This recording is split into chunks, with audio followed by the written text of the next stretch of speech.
সীমান্তে সুড়সুড়ি দেওয়া হচ্ছে।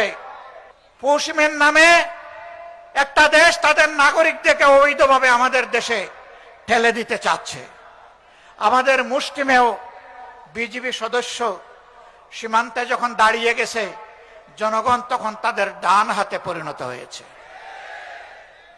এই ডান হাত সারা বাংলাদেশের 20 কোটি মানুষ। অতএব আমরা চাই না আমাদের কোনো প্রতিবেশীর ঘুম এবং শান্তি কেড়ে নিতে। আবার কোনো প্রতিবেশী আমাদের দিকে তাদের কালো হাত বাড়াক, ওইটাও আমরা চাই না। যদি কেউ আমাদের দিকে কালো হাত বাড়ায়, মহান আল্লাহর উপর ভরসা করে বলছি, সেই কালো হাত ভেঙে দেওয়া হবে ইনশাআল্লাহ। আমরা কোনো আধিপত্যবাদের কাছে মাথা নত করব না। সরকারকে স্পষ্ট বলে দিচ্ছি, যদি এই দেশবাসী এবং আমরা দেখতে পাই আধিপত্যবাদের সামনে আপনারা মাথা নত করছেন, আপনাদেরকে আমরা ছেড়ে কথা বলবো না। কি বিশ্বকাপে প্রিয় দলের খেলা মিস করবা?